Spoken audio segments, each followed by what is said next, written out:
My name is Rhapsody, his name is Lollash, and welcome back to How to Beat Slay the Spire. Whew. How to beat. Definitely not how to lose. Mm-hmm. This deck is one of the silent deck archetypes that I fall into all the time. Bouncing Flask plus Burst, Bouncing Flask and Malaise plus Burst is just a really strong, solid deck that performs well against pretty much everything. Yeah. We haven't even mentioned the fact that Burst Adrenaline is insane, and we have that. Yeah, Burst Adrenaline is really, really good. There are so many good Burst targets in this, and Burst is probably our first upgrade as a result. Definitely. I think it's Burst and then Adrenaline. The extra energy after we do that ridiculous draw is going to be ridiculous. It's also worth noting, we have like an amazing path here that has only one normal enemy. Like two normal enemies, in fact. And especially since we have Juzu Bracelet, hitting up all these question marks, especially on the second floor where the events are super powerful, is just a great idea.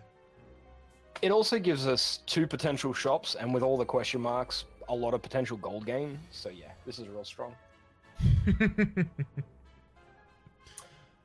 So Burst Bouncing Flask is a thing that's going to happen. Now, neutralizing one of these targets when they're doing 1x5 actually prevents them from doing any damage ever, which is a great fun thing. Yeah, so you want to neutralize one of them. Probably 31 HP guy? I was thinking maybe not, just because that one's dying to the poison at a much faster rate than this one, so this one's going to have more time to build itself back up. That is, the midliner is going to have more time to build itself up. Yeah, the thing is, if we neutralize back guy, he dies in 2 turns, which is how long he'll be weak for. If we don't, then he's going to get 1 turn where he could potentially hit us.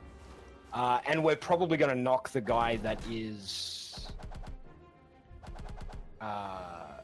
in the middle out of the sky.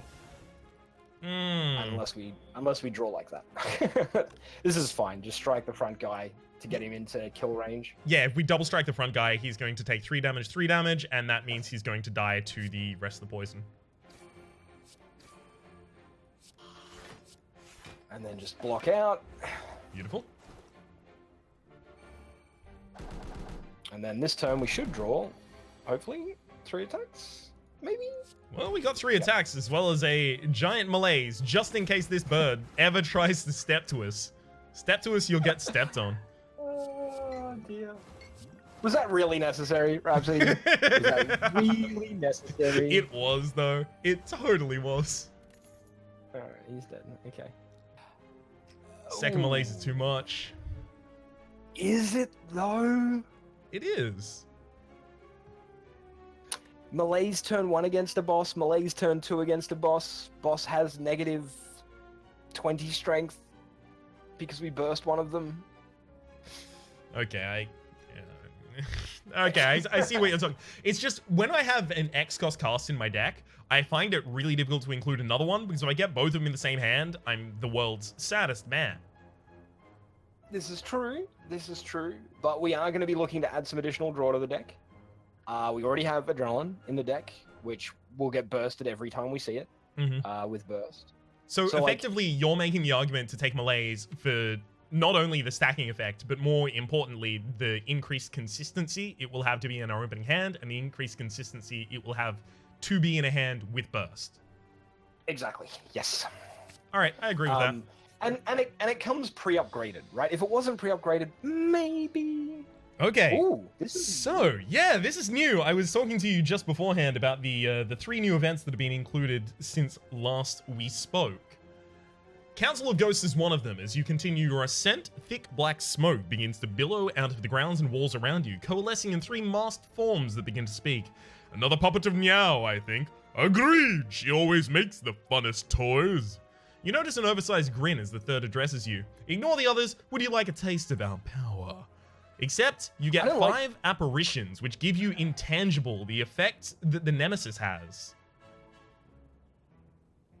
But you lose 50% of your max HP. But all you have to do... Well, no, because we kind of have a pseudo-intangible anyway in Tori. We do. I don't think we take this. I think it's really good in a lot of decks, especially if you don't have Tori. Mm-hmm. But I don't know if you take this. I totally agree. I think that Malaise, especially the two of them, as well as Neutralize, as well as Tori, form the basis of a deck that is already overly defensive, if anything. And that Apparition, while Apparition would be nice to burst, just get like 6 turns of only taking 1 damage from enemies, we already kind of do that. Yeah. Yeah, I think that's a really cool event and a really cool new card, but I think this is not the deck to play with it. Ooh. I really like Lantern here. Yes. Our opening hand is so important, and energy is so important. It's also worth noting Lantern is better in the Silent class a lot of the time, because the Silent has the 2 extra cards in the opening hand, courtesy of the Ring of Snake. Yeah. I'm a little sad that we can't quite afford Lantern and... removal? A card removal, because we would like to continue to thin this deck out a little bit. However, what we can do is Lantern and a Finesse. It's just 2 free block, but more importantly than that, if it happens to be in the same hand as Burst and just be the only other skill we can play, it's 2 draw as well as free block. Yeah, I mean, Finesse is... Well, he's... Okay, so... Never mind, we are exactly 1 short because I can't count. Rhapsody's real good at math, guys. Still, interesting conversation to have. I don't think you pick it anyway. And the reason I don't think you pick it is there is another shop a little bit further up. And the one we're dodging? No, there's another one further up. Bam, right there. We can dodge and it's not far enough. We could dodge it, but would you rather have 88 gold to potentially pick up tough bandages? Okay. Well, that's... First off, we actually kind of abandoned the discard identity of this deck, so tough bandages... We did. I don't even know if I would even pick that up at this point. Snecko Skull, Backpack? however, I would die for. Backpack I would die for too. How do you feel about the gamble here? Writhe is not a bad curse, right? Writhe is innate. That's it. That's what it does. Okay, so it's worth noting, we're gambling to remove a charge of our Omamori. That's it. Yeah. Oh. That makes this decision a lot harder. If we didn't have Omamori, this is yes, 100% of the time. Writhe is not a bad curse. We start with a larger opening hand. And, you know, we have a few discard cards that we could use to get rid of it if we needed to. However, this poses the possibility of getting a worse curse later, courtesy of not having the defense of Omamori. Yeah, we could, like, get a regret, or get a pain, or something that we... Or normality. Normality, which I hate. I still think you do it. I still think you take this. I agree. It did take a charge from us, however, we got Kunai in response, which is every time you play 3 attacks in a single turn, gain 1 dex. That's a ridiculous card for the Silent, because the Silent has access to Shivs. But we don't have Shivs in this deck, so... Yeah, it's not super great. Okay, so this is a tricky one, because this is such a bad fight for us. Yeah, I think we end up using the Fire Potion no matter what we do in this fight. I agree. I think we need to go super aggressive in the first turn as well, like Flying Knee, strike the back line, and Survivor, Malaise for 1 on the front line, because the front line is going to be the one we kill second. So I think it's actually... So I think it's Flying Knee, strike, concentrate, Malaise. What? But then we're taking 10 damage to one of them. True.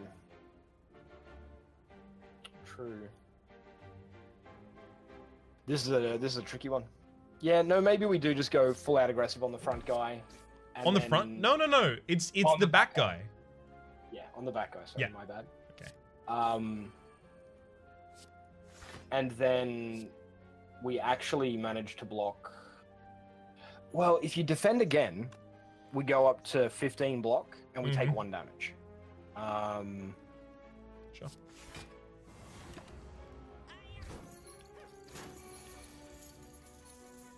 Woo! Okay, burst that bouncing flask, which means we're just hard playing the adrenaline rather. Yeah, we need to get that burst upgraded ASAP. Yep. Unless that bouncing flask was in the opening hand, it was always going to be like a little bit of a liability for us. This guy only needs to be around for 3 more turns, and since he's attacking this turn, defend, and then smoke bomb, that frontliner is actually dead. Yeah, you go Buckwild on Backboy here. If we strike Fire Potion, we can remove him. Yeah, do we want a Fire Potion right now? I'm actually thinking about it, because it is 7 HP that we're saving at that rate. That's a pretty good amount of HP to save. I know, with an right? offensive potion. Although we do have an elite in the next space. So it's probably going to save more than that. I think we actually strike Malaise. Actually, you know what we do? We don't even strike. We Malaise, right? Because if we Malaise this guy, he goes down to only 5. And we still take 9 from front guy. Well, we're going to take 9 from front guy anyway. No, so here's what I would do. I would Fire Pot back guy. He dies. That removes that 7 damage. Malaise front guy. He's not weak at the moment. Malaise removes 3 strength and weakens him. So he will do less than 5 damage. We'll take only 1. We kill the back guy. Okay. Yep, you're correct. It does mean we're using the Fire Potion, but I think that that's the safest play. Because we're real good into elites. A single elite target, well, it could be... But exactly, multiple things on this floor are not single elite targets, which is what I was worried about. There's Sucker Punch and Acrobatics, finally. I think we take the Acrobatics despite the fact that Sucker Punch is upgraded.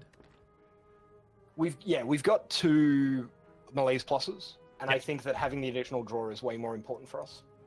So we agree? Especially because we have a... Yeah, I agree. Acrobatics is where you want to go here. Rough. Ooh! Can't believe we still haven't upgraded this burst. Burst Bouncing Flask, obviously.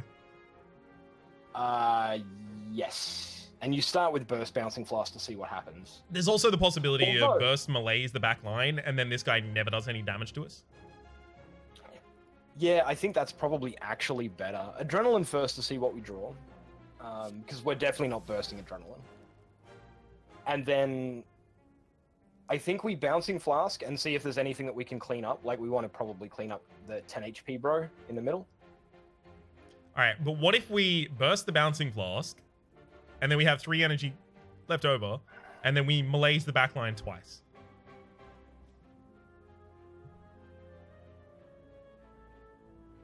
Three energy left over is... This guy will never get above the limit of our Tori after that.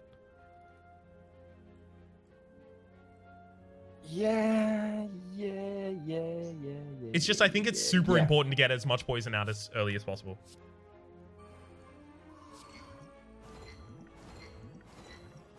I was looking for potential ways to be able to not... Gross. I'm actually looking at Strike, Malaise the backline, because he's only gonna... Like, Tori doesn't really affect us too much this turn. It'd actually be Flying Knee, Strike, but whatever. But the Malaise would have Tori prevent almost all of the damage. Yeah, we'd only take 5 when we remove... Yeah, I think that's correct. Yeah. That was what I was more looking towards, was whether or not we could kill them without having to burst a Bouncing Flask so that we could save the Malaise to get a bigger Malaise on the back guy and not take any damage this turn, but that's alright. Do we want to save this other Malaise for a bigger one later? Yes, definitely. Sure. Malaising him for -1 strength at this point is just not worth it. Hard draw. Yep.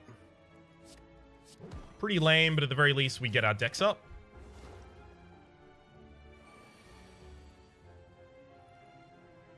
Ew. Disgusting. You gotta kill the front guy here. Yeah. Strike, and then defend, take no damage, I think is... I mean, the good news is we're not, like... Weaken is not a big deal for us. Okay, so if we burst Malaise back guy, he never hurts us again.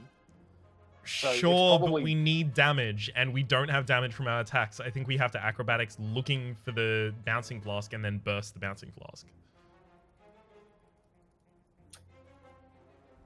I don't think we need to, because we'll draw back into Bouncing Flask fairly quickly. With burst? I think bursting out the melees... I think defend first, and then I think we burst out the melees, and that...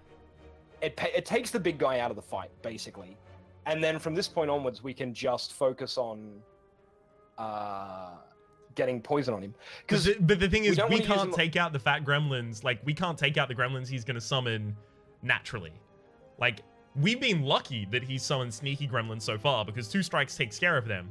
We do not have the aggressive build to take out those gremlins with any other way. We're going to have difficulty keeping up with the gremlins, let alone what happens to the guy in the back line, unless we keep getting poison out.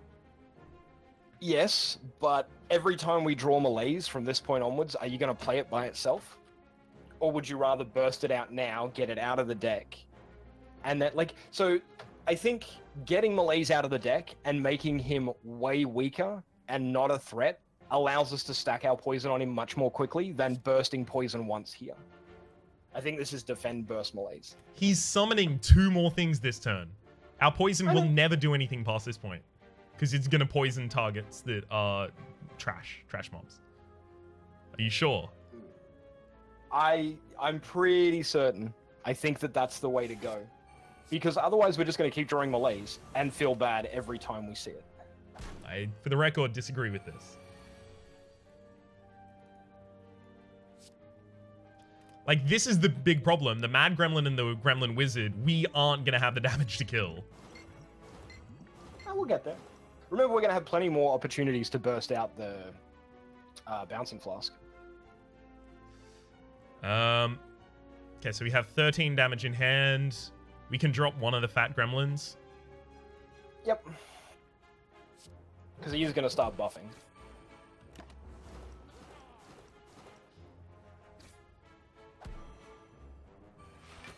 Oh boy. I mean, this is the toughest elite for us by a long stretch. Mm-hmm.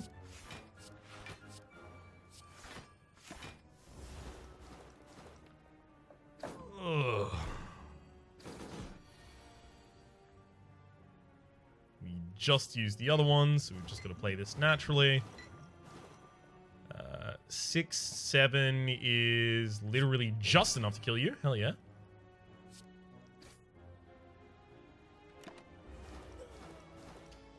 Frontliner has gotten very buffed. Yes, but he is dead to double strike this turn. Yes. I mean, actually, no. He's dead in 2 turns, so we actually neutralize strike, double defend because we've got the energy to do so, and it'll completely block all of his incoming damage, and then he just dies the turn after. Yep. Agreed. Thankfully, we've got this kunai here giving us occasional extra dex because it's a weight. Like, we can see as soon as we kill the final guy, this guy is actually buffing out of our range. This is what I was worried about. It's taken us so long to just clear the trash mobs that we've done nothing to the gremlin leader, and now he's buffed out of our melees. Yeah, but even if we had bursted the poison and gotten, like, let's say half of the stacks land on him, rather than bursting the melees, and that's assuming we even found the poison. That's true. You're still only talking 12 poison that went on him, as opposed to on the next turn, I think we hit him with 2 of the bounces anyway, which was 6 poison. Okay.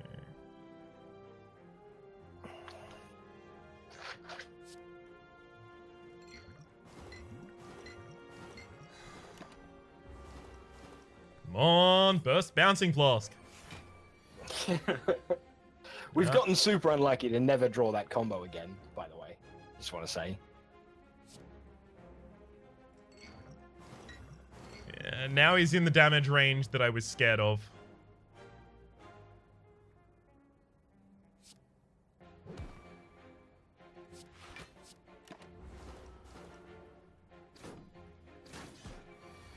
Ouch. Come on. Burst, please. Oh dear. You just floated 2 energy when we had defends. Yeah, Rhapsody. And no one was attacking. True, yeah. I find it difficult to block attacks that aren't coming. Uh...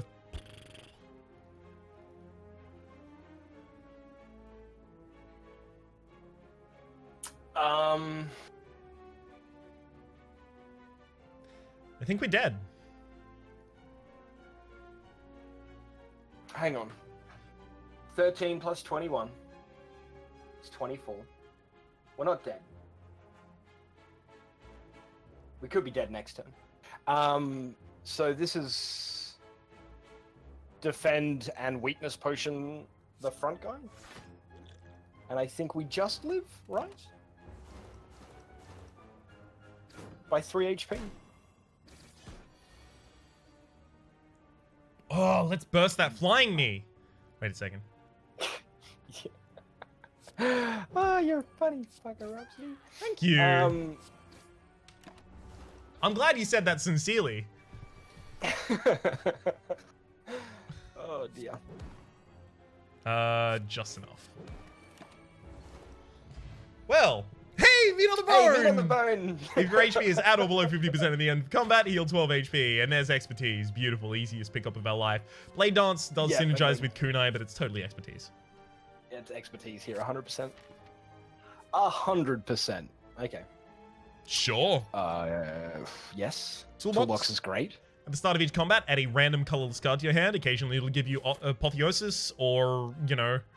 Oh, crumbs. Do we actually try and dodge this elite? Like, we could rest before it, but that elite could just kill us.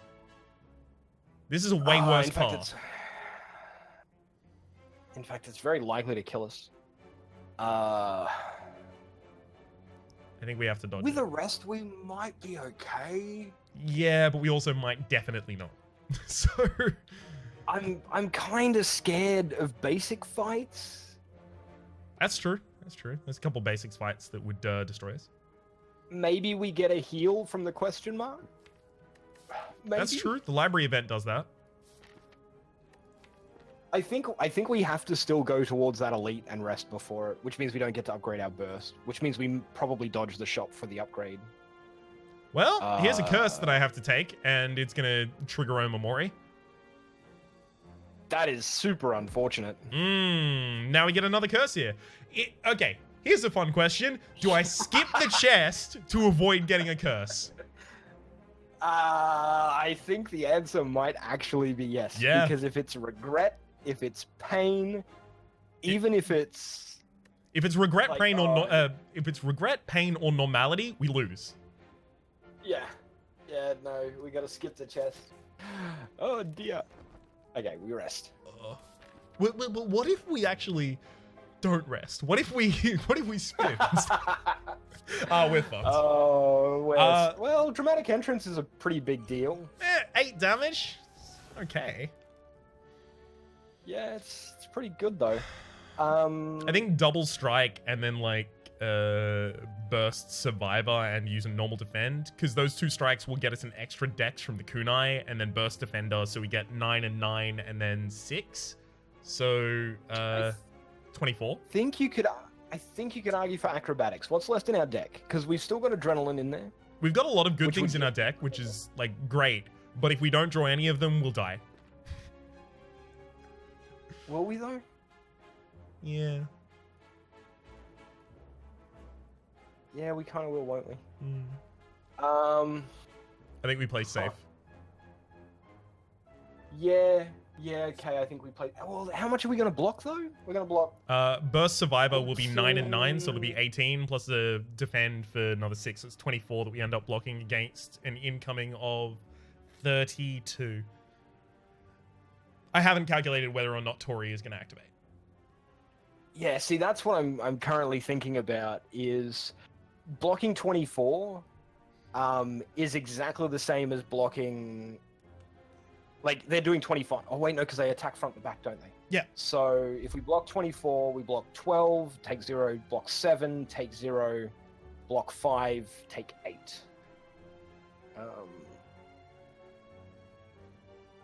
What could save us from that?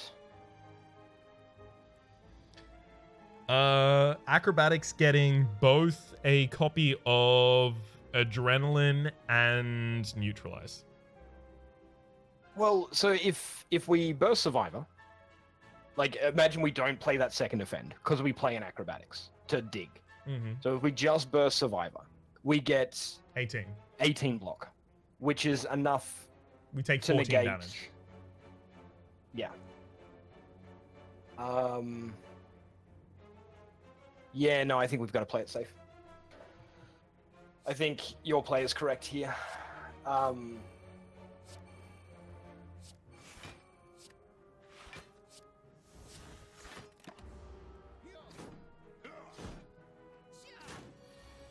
Ouch.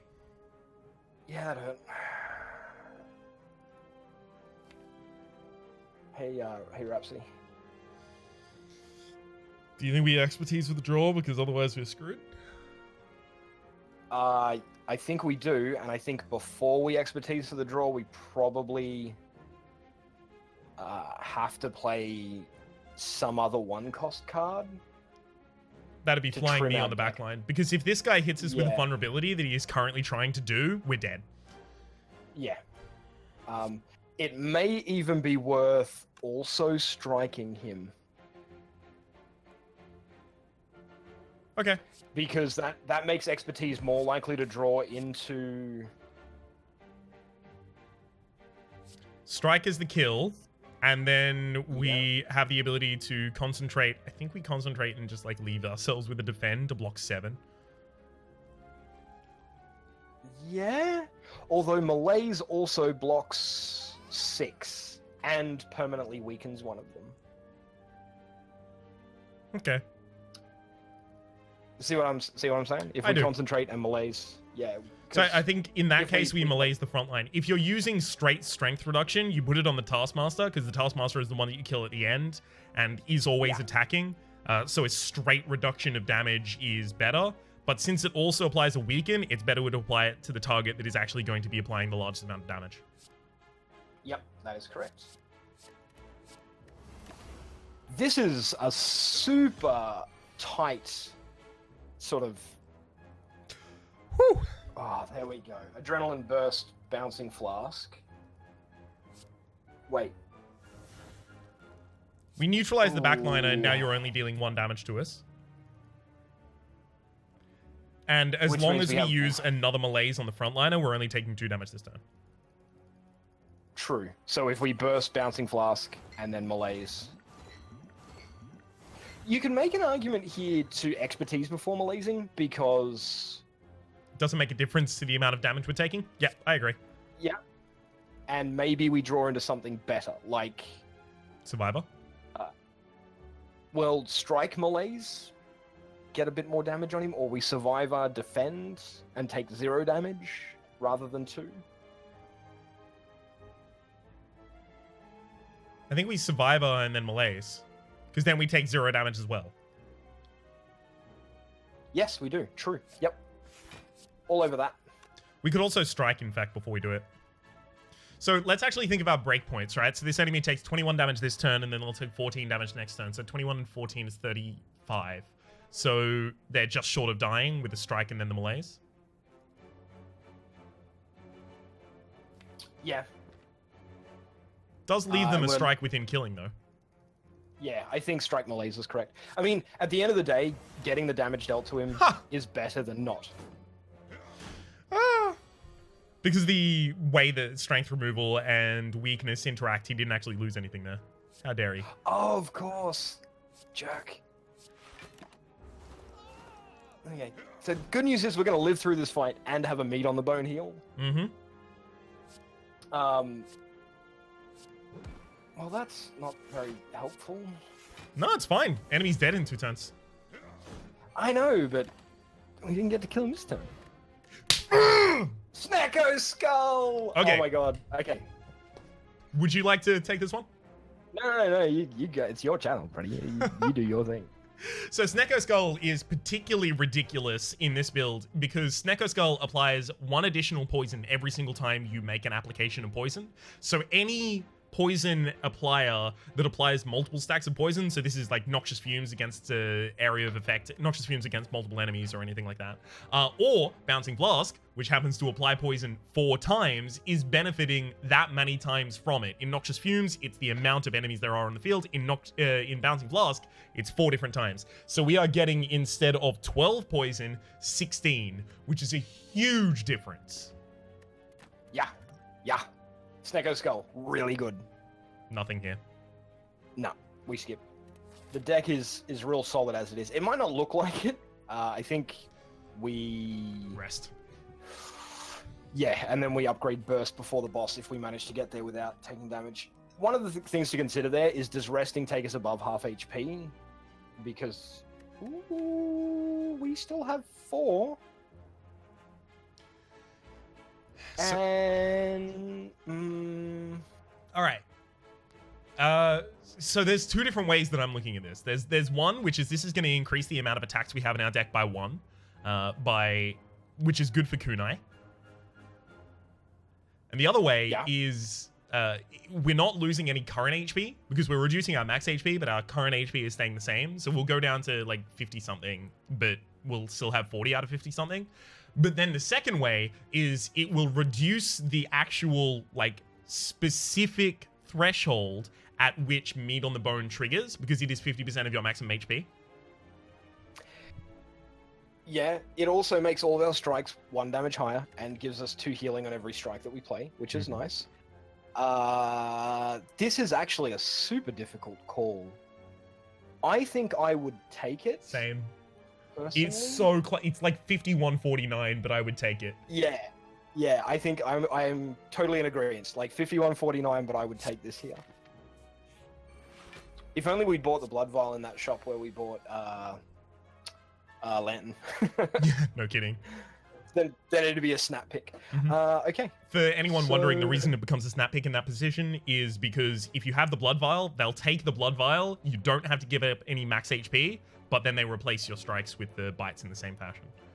I think if we're using Secret Weapon ever, we're using it before we Adrenaline so that we can just thin down our deck that we're drawing into. Yep, agreed, and I think you use it because it's free, and you might as well. Flying Knee because we need more upfront damage. Yeah, I guess. I mean, really, it didn't matter what you picked there, because chances are we don't even really want to play it. Yep. So we neutralize front guy because he's multi-attacking, and he's probably going to die second. For what it's worth, multi-attacking and weakness, multi-attacking and strength removal it's way better to remove strength from a target that is multi-attacking, but weakness doesn't work in the same way because it just reduces a percentage from each, which is the same as a percentage from the whole, unless it's rounding in a specific way. So from here, it's going to be 6x2 goes down to 4x2 from the neutralize, which is going to be 8 instead of 12, but on the back line, it goes down from 13 to 9, so it's also removing 4. Yeah. This guy does more big attacks, it's better on the front guy. Yeah. So it's better on the back but he's guy. probably getting melees. Well, but the front guy is who we'd want to melees, because strength removal is way better on a multi-attacker. Yeah, that's true. Okay, maybe Adrenaline first and see what we've got. No, because I want to burst the Adrenaline, so I want to place play the neutralize first. But what if we get a Poison Flask? But what if we don't? Don't you want to... What if we do? What if we get a melees? All of those are good, but the majority of the cards in our deck that we would draw from it aren't going to be good. Like, we could draw Expertise and Acrobatics and 2 bites. We could. I think... all right, well... I think due to how rough our life is currently, we need to play around the worst case scenarios rather than the best. Okay, yeah, fair enough. RNGesus is bending us over and lubing us up. We just need to make sure that he doesn't actually go for... We drew exactly what I said we were going to draw! Oh, dear. Okay, so we need to... Concentrate Acrobatics. Yeah. We have currently 9 cards in hand, so we need to play a card before we Acrobatics. Yeah, we concentrate first. Concentrate removing what? Defend... Bite, defend, probably, because we have a lot of defensive things that are going to be drawn by the Acrobatics, right? We've got defend, we've got Malaise, we've got Malaise. I think it's defend, bite. It's possibly not going to matter, but just because of the amount of incoming damage. Yeah, right. I can get behind that.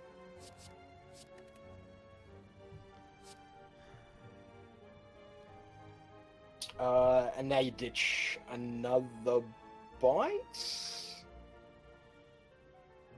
No. Hang on a tick. We need to actually do the math here. So if we bite, flying knee, back guy, to do as much damage as possible to him, that leaves us with 4 energy. We Survivor gives us 8 block, 9 block, which blocks all the damage from the back guy. Leaves us with 3 energy. Malaise drops him down to 1 damage times 2, and we take 2 damage. I think that's the play. Which means that we get rid of a defend Drop here, a defend, rather than a bite. Yep, totally in agreement. Math! Quick maths. Math, everybody!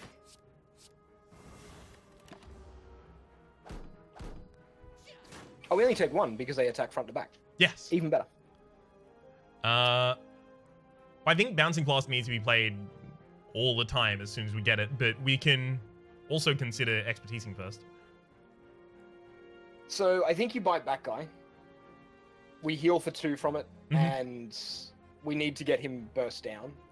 This is his last turn of weakness. So let's think about it. Like, bite defend actually defends us against all but 1 damage, right? Because this does 4, and then you're only going to attack us for 1. That gets blocked. 5 goes through, gets blocked by the Tory down to 1. Right? So bite defend has our back. Then we can expertise. Yeah, so... Yeah, exactly. That's what I was getting at. Sure.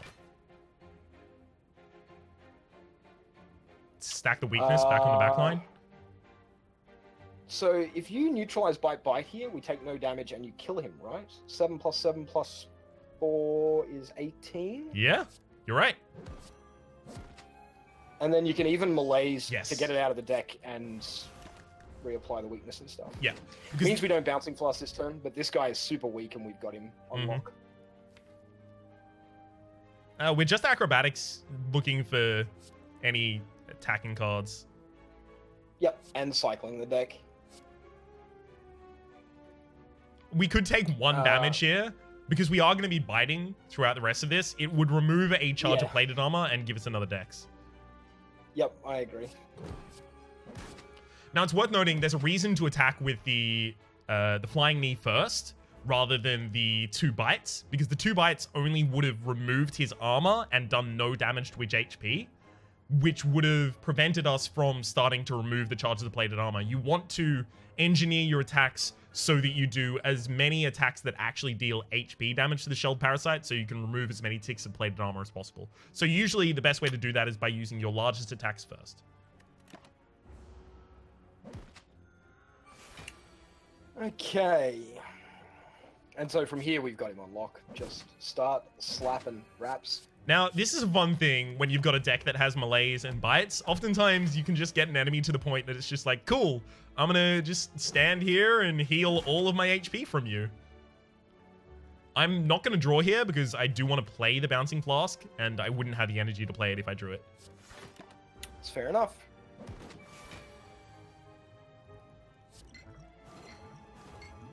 Look at it triggering Snecko. So good. So good. The bite, defend. We take no damage, and now that he's poisoned, he's on a clock.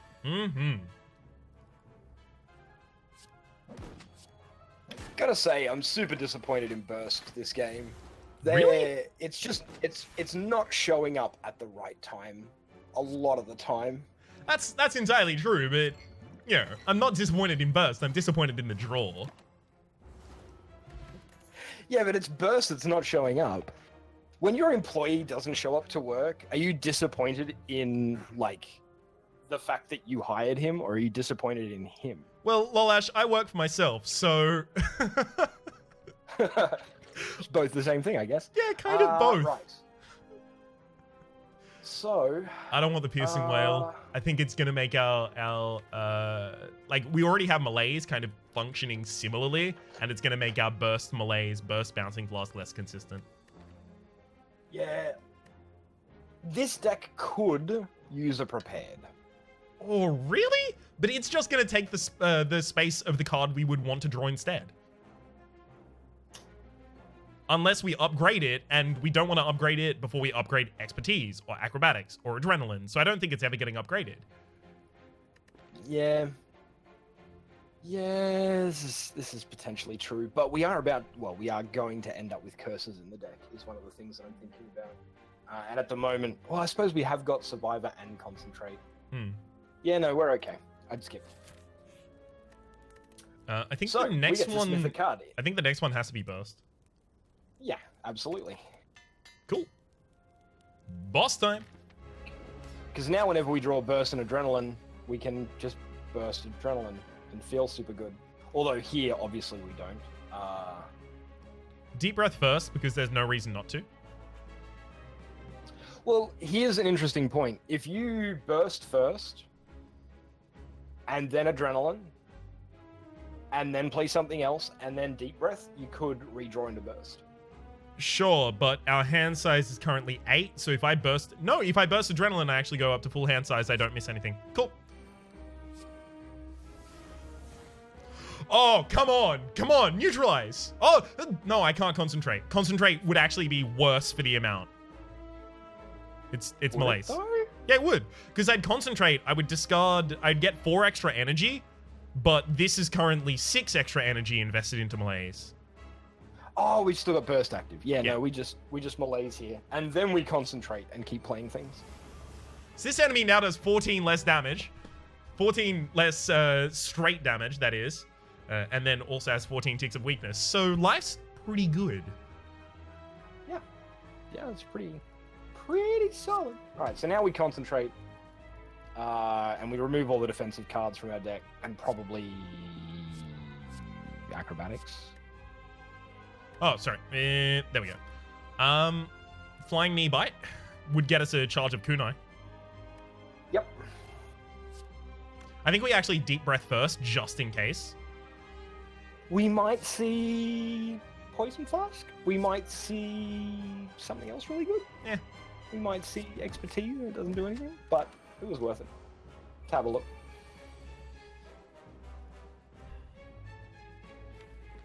Okay. So, now comes the fun bit. If we neutralize one of the front guys, we could use a block potion to maintain perfect. That's true. We could also acrobatics and start digging and looking for things. Well, I don't think those are mutually exclusive, so I think we acrobatics first, because you always do draw first. No, always tap last. Have you never played Hearthstone? Oh, I think I may have played Hearthstone once or twice. So now we've got Burst Survivor. Burst Survivor is full block, as well as Burst Bouncing Blast beforehand. Or you could Burst Malaise, big guy. He doesn't gain any strength over the course of this fight. So Burst Malaising is probably overkill. Burst Survivor first. Is it though? Yeah. He can hit real hard. But if we don't use the Bouncing Flask, we do no damage. I know. I think it's Burst Bouncing Blast first, and then neutralize one of the frontliners, and then Survivor to discard the other 2. Yeah, right. That's fine. I'm okay with this. Honestly, at this point, this fight is pretty toasty. That's pretty damn good. I'm quite pleased with that. Yeah, it's not too bad at all. I just love when an enemy is dead and they don't know it yet. The bite on the backline actually prevents it from ever dealing damage. Yes. Which saves us 10. Yeah. That is the backline of the front line, so I can understand why that might be confusing. I was confused for a moment there. Yeah, that's fair. And we also maintain our perfect here. Yeah, we should definitely perfect this boss. So you deep breath, and then you bite, and then you expertise. Yep. And then you concentrate, and then you malaise, and then you concentrate, and then you bite, and then you malaise. Do I? Or do I just malaise? Because we're not actually getting the kunai benefit from it. Yeah, right, just malaise. Because it's funny. Do it for the memes. Fuck. All right, now yes. this is perfect. You couldn't hope for a better turn to draw burst bouncing flask here. Well, our draw would draw us into things that I don't want to... Oh, but I also don't want this to be my next hand because it has no defense in it and we're going to have the 2 front guys summoned. So I think we actually acrobatics here just to clear out the rest of our deck and generate a new draw pile. Yeah, I agree. Cool. Doesn't matter what we discard. And then doesn't matter what we discard.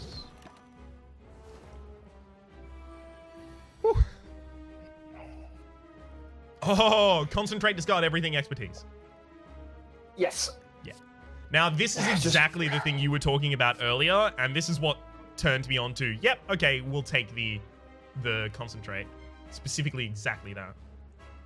It's a really good combo. Okay, so... Being frail sucks so much here. I think we're almost certainly going to burst bouncing flask here, right? Yeah, I believe so. It's worth noting, burst bouncing flask and then playing a defend afterwards gives us 8 block, and then we have the... Ooh, actually, we don't maintain perfect with just the block potion. We take 1 damage. We do, because we can play the second defend. We can burst bouncing flask, defend, and that's what we're going to do here for sure, with the potion thrown in as well.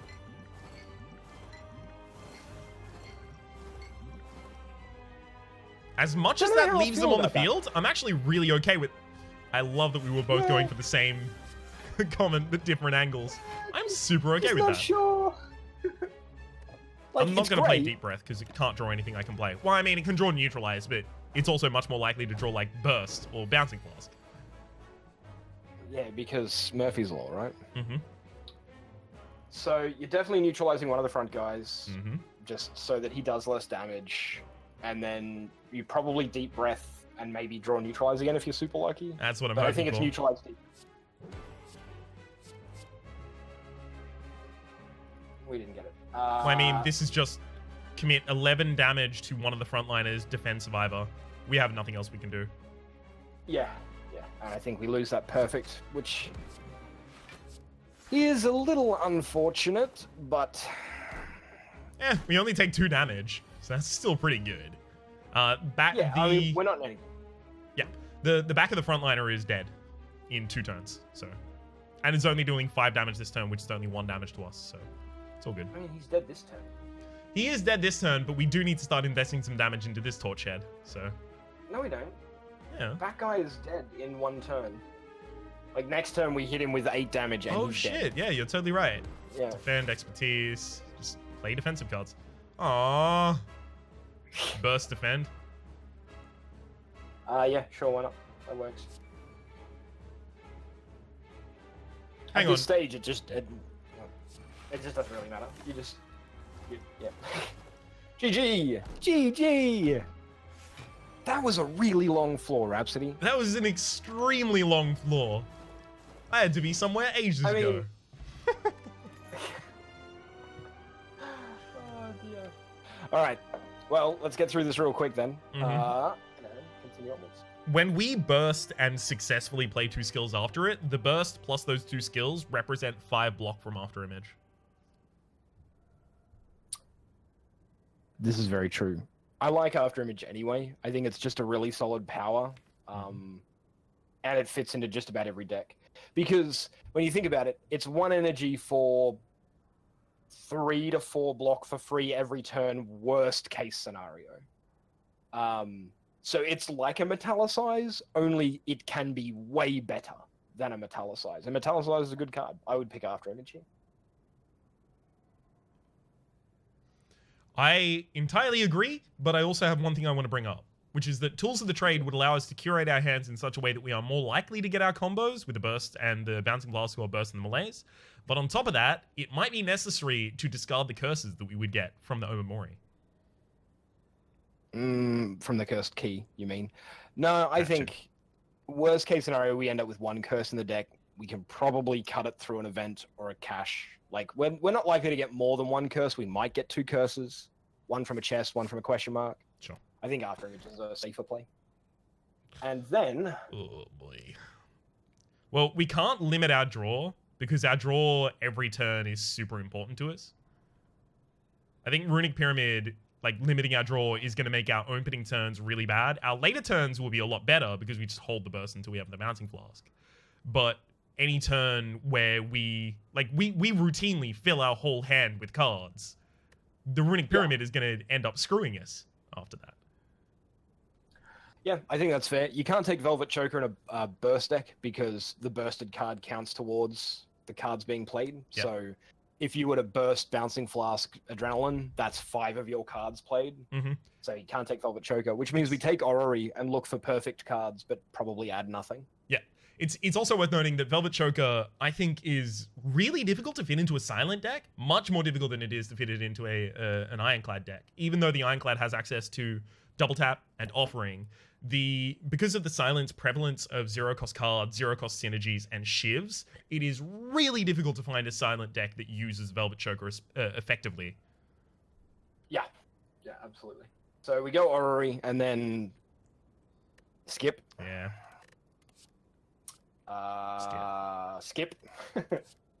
Chances are we get nothing. Ooh, backflip. I think we can squeeze in 1 copy of backflip. I do like a backflip. Is backflip bad when we have acrobatics expertise?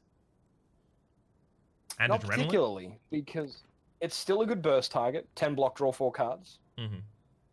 How about we hold off on this choice? Look at the rest of them. Okay, we'll hold off and see, because there might be escape plans a snap pick. Yeah. And finally... Ooh, Cloak and Dagger Plus. So... Cloak and Dagger Plus. I think you got to take it, yeah, because we've got Kunai. So Cloak and Dagger Plus is interesting with cards like Kunai and Shuriken especially, because Kunai and Shuriken are, respectively, every time you play 3 attacks in a single turn, gain 1 dex and gain 1 strength for the same situation. But interestingly, they are cards that activate and benefit from the exact same play situation, right? Cloak and Dagger gives you extra block due to the dex, but it also gives you extra damage due to the shivs getting extra damage from the strength, but they also activate that. So it's really, really interesting. I think they're always necessary in builds like this. Yeah, I think Cloak and Dagger makes Kunai way more reliable. It's still a good burst target. Same with backflip. And I think we still take the backflip here. Yeah, I agree. For the card draw. Okay. Well, Rhapsody, wrap it up. For the moment, ladies and gentlemen, my name has been Rhapsody. His name has been Lollash. The name of the game has been Slay the Spire. Hopefully you have been enjoying yourselves, Jemima. And hopefully we'll see you next time. See you guys.